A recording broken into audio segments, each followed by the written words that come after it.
आशा करता हूँ आप सब बहुत अच्छे होंगे। मेरा नाम है सिद्धांत अग्निहोत्री। स्टडी ग्लोस पे आपका बहुत बहुत स्वागत है। तो डॉक्टर रणदीप गुलेरिया, इनका नाम आपने सुना होगा, सरकार के साथ संबंधित रहे हैं, एम्स के पूर्व निदेशक, फेफड़ा विशेषज्ञ। तो इन्होंने क्या बोला है, मैं इन्हीं के शब्द में आपको बताता हूँ। पहली बात, इन्होंने चेतावनी दी है कि आप दिल्ली को छोड़ दीजिए, वरना फेफड़े ख़त्म। हवा बेहद खतरनाक स्तर पर पहुंच चुकी है। तो जिन लोगों के फेफड़े कमज़ोर हैं उन्हें संभव तो शहर से बाहर चले जाना चाहिए। उन्होंने कहा कि अगर कोई दिल्ली नहीं छोड़ सकता है तो उसे अपनी सुरक्षा के लिए मास्क पहनना चाहिए, घर में एयर फिल्टर इस्तेमाल करने करें और जो डॉक्टर बोले उसकी सलाह को पालन करें। ये एक साइलेंट किलर है। कोविड से भी ज़्यादा बदतर हालात जो है यहाँ पे हो गए हैं। फिर ये बोलते हैं कि दिल्ली के अस्पतालों में सांस की तकलीफ, तेज़ खांसी और अस्थमा व सीओपीडी जैसे पुराने फेफड़ों के रोगों के मरीजों की संख्या तेज़ी से बढ़ रही है। 15 से 15 से 20% तक 3 से 4 दिन में एडमिट हो जाते हैं, लेकिन इस बार हालात और ज़्यादा खतरनाक है। युवा और स्वस्थ लोग भी लगातार खांसी, जकड़न या सांस फूलने जैसी समस्या लेके आ रहे हैं। तो अगर आपको ऐसी प्रॉब्लम हो रही है और आप बोल रहे हैं मैं तो स्वस्थ हूँ, तो शायद एयर पोल्यूशन इज़ दी की, या एयर पोल्यूशन इज़ दी, क्योंकि हर साल लाखों लोग एयर पोल्यूशन से मर जाते हैं। दिल्ली हमेशा टॉप 10 में रहता है। हम बात करेंगे इसकी भी बहुत अच्छे से। और ये बताते हैं कि 80 लाख लोग, पिछले साल 80 लाख लोग दुनिया भर में, इन लोगों ने अपनी ज़िंदगी गंवाई है। एयर पोल्यूशन एक साइलेंट किलर है। PM 2.5 आपके खून में जाता है, ये आपके लंग्स को प्रभावित करता है, आपके ब्लड प्रेशर को प्रभावित करता है, आपकी शुगर तक को प्रभावित करता है भैया, और आपके कोलेस्ट्रॉल को भी प्रभावित करता है। तो कुछ भी ना करें तो भी प्रॉब्लम, और मेंटल हेल्थ की ऐसी बीमारी को भी दिक्कत। अब बात ये है कि क्या करें, व्हाट टू डू। बात दिल्ली की एयर पोल्यूशन की करेंगे और जो हमारा नॉर्दर्न प्लेन्स है उसकी भी करेंगे। AI टूल्स की क्लास आज 7 बजे से शुरू होगी। डिस्क्रिप्शन कमेंट में लिंक है। So today is the last day. 400 रुपये का कोर्स है, 25 लेक्चर, शेड्यूल सब अपडेट हो गया, सर्टिफिकेशन कोर्स है। और अरे भैया, रिकॉर्डेड क्लास भी मिलेगी। आप ये लोग बोलते क्यों, आपको ऐसा क्यों लगता है कि खाली लाइव ही क्लास होगी? रिकॉर्डेड तुरंत मिल जाएगी यार। तो डिस्क्रिप्शन कमेंट बॉक्स में लिंक है। तो देखो, दिल्ली जो है ना, दिल्ली की जो ज्योग्राफी है वो बताते ना, बड़ी दिक्कत की बात है। वहाँ जाड़ा पड़ेगा तो इतना पड़ेगा, गर्मी पड़ेगी तो ऐसी पड़ेगी कि क्या बताएं। पोल्यूशन भी भयानक। अब AQI, एयर क्वालिटी इंडेक्स जो है, वो आप कई बार हम इस पर बात कर चुके हैं, अब उस पर हम फिलहाल नहीं जाएंगे, लेकिन 50-100 के नीचे होना चाहिए। 50 है तो सबसे बेस्ट है।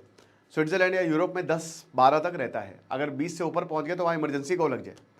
लेकिन भारत में तो 200-300 नॉर्मल है। आप, अभी मैं लखनऊ में हूँ, लाइव AQI लखनऊ का 302 दिखा रहा है, जो कि सीवियर कैटेगरी में। आप समझ रहे हो? और लखनऊ में भी देखोगे ना तो ऐसे धुंध की चादर जो है वो छाई है, मिस्ट है, लेकिन ये अजीब सा है। थोड़ा सा दिक्कत हो रही है सांस लेने में, ना चाहते हुए भी आप 10 से 15 सिगरेट पी रहे हो। लाहौर में भी यही हालत है, बहुत भयानक पोल्यूशन। अब आप कहेंगे दिवाली, भैया दिवाली देखो, मैं एक चीज़ बताता हूँ। दिवाली जो है ना, हर साल सालों साल दिल्ली में प्रदूषण रहता है, ठीक है? सिर्फ दिवाली नहीं है, हर साल प्रदूषण रहता है। सालों, ऐसा कोई दिन नहीं है दिल्ली में जब प्रदूषण ना हो। पॉलिटिकल ब्लेम गेम मत खेले। रेखा गुप्ता, आम आदमी पार्टी बोल रही कि रेखा गुप्ता को AQI का मतलब ही नहीं पता। उधर जो बीजेपी है वो आम आदमी पार्टी के ऊपर आरोप लगा रही कि इनकी वजह से हो रहा है, जानबूझ के प्रदूषण। पॉलिटिकल ब्लेम गेम करिए बंद और सॉल्यूशन पे काम करिए। भैया WHO से लेकर रिपोर्ट है कि 7.5-8 साल जो है ना, पॉल्यूशन की वजह से कम हो जाते हैं। और दिल्ली चोक पॉइंट है, क्योंकि ज्योग्राफी ऐसी है कि इस समय एक लो प्रेशर एरिया जो है कंपैरेटिवली डेवलप्ड है। हवा जो है वो आ रही हैं, और हवा जब आएंगी तो अपने साथ प्रदूषण लेके आएंगी, जो कि दिल्ली में ट्रैप हो जाएंगी। दिल्ली, कहते हैं कि दिल्ली एक तरीके से गड्ढा है। सारा पोल्यूशन, अगर हरियाणा से पराली जल रही है तो यहाँ पे इकट्ठा होगा उसका धुआं। हवा आ रही है, प्रदूषित हवा आ रही है, धूल कंकड़ लेके आ रही, तो यहाँ पे इकट्ठा होगा। और ये सिर्फ दिल्ली की बात नहीं है, ये नॉर्दर्न प्लेन्स में ही यही है, ठीक है? आप कुछ कर नहीं सकते, लेकिन फिर भी आप बहुत कुछ कर सकते हैं। देखिए क्या है ना, कि अगर आप पोल्यूशन को देखो तो ये एक मेनेस है आज के ज़माने में। और sulphur dioxide, nitrous oxide, methane, ये बहुत ही हजार्डस है। हम न्यूक्लियर से बिजली पैदा करते हैं नहीं, हम 80% जो बिजली पैदा कर रहे हैं वो कोयले से कर रहे हैं। क्या कर सकते हैं? जितना हो सके पेड़ पौधे लगाएं। अब दिल्ली में ठीक ठाक पेड़ पौधे, बट फिर भी कम है, और दिल्ली में भीड़ है। देखो, जितनी ज़्यादा भीड़ होगी उतनी प्रॉब्लम। लोग अवेयर नहीं हैं। तो पहली बात तो एक नेशनल इमरजेंसी घोषित करें पोल्यूशन को लेकर, ठीक है? और जब तक आप लोगों को, मैं कहता हूं कि आप लगा लो, सरकार अपनी तरफ से काम कर रही है, ठीक है? एनसीएपी इन्होंने लॉन्च किया 2019 में, बट उसके कोई खास रिजल्ट्स हैं नहीं। लेकिन जब तक आप लोगों को नहीं बताओगे ना, आप जितनी भी चीज़ें कर लो उसका कोई फर्क नहीं पड़ेगा, क्योंकि अल्टीमेटली पॉल्यूशन लोगों को ही कंट्रोल करना है। मैं सच बता रहा हूँ। तो दिल्ली को लेकर एक नेशनल इमरजेंसी प्लान आप बनाइए, लॉ बनाइए और इमरजेंसी घोषित करिए दिल्ली में। और जहाँ जहाँ पे भी आप देखिए कि हॉटस्पॉट्स क्या है पूरे भारत में। भाई बीजिंग ने किया है पॉल्यूशन कंट्रोल, तो हम भी कर सकते हैं। ये ऐसा नहीं है कि कंट्रोल नहीं हो सकता, ये आसानी से कंट्रोल हो सकता है। तो जब तक आप लोगों को नहीं बताएंगे तब तक ऐसे ही रहेगा। अब मैं देखता हूं कि लोग ओपन में कूड़ा फेंक देते हैं। अब आप बोलेंगे सर अरे यार सिविक सेंस होना चाहिए, कूड़ा नहीं फेंको, यही कूड़ा बाद में पॉल्यूशन बन जाता है, इसको जलाएंगे आप तो खतरनाक गैसेज जो है, टॉक्सिक एयर। मैं देखता हूं नाला जा रहा है उसमें कूड़ा फेंक दिया, इतनी बदबू आती है। तो आप एक बात बताइए, पड़े पड़े डिकम्पोज होता रहेगा, जाड़ा है, आप वैसे भी मुश्किल होती है, जो पोल्यूटेंट है वो ऊपर नहीं जा पाते हैं, टेम्परेचर इन्वर्जन होता है, तो फिर कैसे काम चलेगा। तो लोगों के दिमाग में डालिए, जैसे स्वच्छ भारत अभियान वो चला गया, पीएम मोदी को आना चाहिए रात 8 बजे और वो देश को संबोधित करें और बताएं कि पोल्यूशन कितना बड़ा खतरा है। और ऐसी एग्रेसिव एडवर्टीजमेंट करिए, इतनी ज्यादा इसकी मार्केटिंग करिए, वो सब फ्री होनी चाहिए। जो मूवीज हैं, मूवीज में ठीक है वो हो गया, फूफू करके उसको भी रखिए, लेकिन पोल्यूशन का ऐड डालिए। ओटीटी है, पोल्यूशन डालिए, बताइए कितना बड़ा खतरा है, बड़े बड़े स्टार्स को लेके आइए, मुझे लगता है फ्री में काम करेंगे। सरकार अपनी तरफ से क्या कर सकती है, सरकार को स्ट्रिक्ट होना पड़ेगा। देखिए दिल्ली में बीजेपी की सरकार है, हरियाणा में बीजेपी की सरकार है, केंद्र में बीजेपी की सरकार है, पंजाब में आम आदमी पार्टी की सरकार है।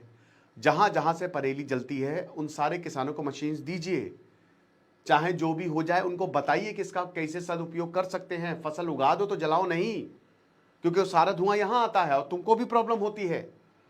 ठीक है, ग्रीन कवर बढ़ाइए, जितना ज्यादा आप ग्रीन कवर बढ़ाएंगे कार्बन वो उतना ऑब्जॉर्व करेगा, बट वो एक लॉन्ग टर्म इनिशिएटिव है। आज अगर आप पेड़ लगाएंगे तो उसका असर आपको 8-9 साल बाद देखने को मिलेगा, लेकिन वो लंबा होगा।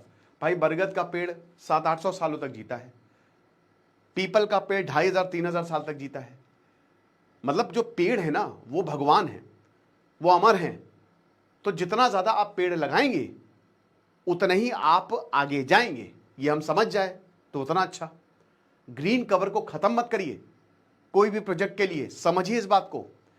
कंस्ट्रक्शन जो होता रहता है, इतनी धूल धक्कड़ उड़ती रहती है, कभी भी मन किया खोद दिया, कभी भी मन किया बना दिया, ये नहीं होना चाहिए। ठीक है, चाइना ने 9 घंटे के अंदर एक रेलवे स्टेशन बना दिया, क्या हम नहीं कर सकते? हम कर सकते हैं। तो आपको ये करना पड़ेगा, तुरंत फास्ट ट्रैक काम हो, खोदना बंद करिए, बार बार बना के खोदना फिर बनाना। कंप्लायंसेस एनवायरनमेंट की स्ट्रॉन्ग करिए। ई चार्जिंग स्टेशंस बना सकते हैं हम, लेकिन अगेन वो भी थोड़ा सा उसमें टाइम लगेगा, 3-4 साल लग सकते हैं। हर कोई ई व्हीकल अडॉप्ट करना चाहता है, लेना चाहता है, क्यों? क्योंकि वो भाई पेट्रोल का खर्चा खत्म। तो अगर हम लोगों को ये बताएं और सरकार अपनी तरफ से कुछ पार्टनरशिप करके एक सस्ते में ई व्हीकल निकाले, क्योंकि अभी महंगे हैं, है ना, तो काम हो सकता है, बट उसके लिए चार्जिंग स्टेशन चाहिए, है ना। आपको चार्जिंग स्टेशंस लगाने पड़ेंगे ताकि पोल्यूशन कम हो सके। पब्लिक ट्रांसपोर्ट जितना बेहतरीन होगा उतना बढ़िया है, तो जितना हो सके पब्लिक ट्रांसपोर्ट पे इनकरेज करिए लोगों को कि आप इसको। और सबसे बड़ी बात वही कि पोल्यूशन, जैसे जो ओल्ड व्हीकल है ना जो बहुत पोल्यूशन फैला रहे हैं, उनको खत्म करिए, उनके ऊपर इतना फाइन मारिए कि कुछ, क्योंकि होता क्या है ना कि पोल्यूशन का 30-40 रुपए का बन जाता है। अब 30-40 रुपए में अगर बना लिया तो क्या हमारी गाड़ी पोल्यूशन फेंकना बंद कर देगी? ऐसा तो होगा नहीं, वो गैसेस तो उतनी ही निकालेगी ना। लेकिन सबसे बड़ी बात यह है, अभी क्लाउड सीडिंग हुई, काम ही नहीं किया। अब इसमें भाई आईआईटी की क्या, अब आम आदमी पार्टी को भी समझना चाहिए, अजीबी बात कुछ भी बोल रहे हैं, बल्कि अरविंद केजरीवाल तो खुद आईआईटी है, इनको तो समझना चाहिए। भाई आईआईटी है वो, मनिंदर बेस्ट ब्रेन्स वहां पे काम करते हैं। क्लाउड सीडिंग के लिए एक प्रॉपर, अगर नहीं उतने बादल हैं या मॉइस्चर है तो नहीं काम करेगी क्लाउड सीडिंग, यही प्रोफेसर मनिंदर अग्रवाल ने बोला। इसको पॉलिटिकल रंग देने की क्या जरूरत है? फेल होगी क्लाउड सीडिंग, 3.5-4 करोड़ फूके, अब 3.5-4 करोड़ कहीं और लग सकते थे। और फिर एक लॉन्ग टर्म प्लान, एक इमरजेंसी प्लान, मतलब जितना देखिए लोगों को आप अवेयर कर दीजिए, बस जिस दिन लोग अवेयर हो जाएंगे और सरकार बहुत ही एक्टिवली काम करेगी, यमुना भी साफ हो जाएगी, हवा भी साफ हो जाएगी, सब कुछ साफ हो जाएगा। आपको क्या लगता है मुझे कमेंट बॉक्स में बताएं। बाकी ज़्यादातर जो नॉर्थ में शहर, उनकी यही हालत है, लखनऊ में भी हालात बहुत ख़राब है AQI के। AI टूल्स क्लास आज से शुरू हो रही है, so today is the last day. खुश रहे, पढ़ते रहिए। दिस इज सिद्धांत अग्निहोत्री, साइनिंग ऑफ।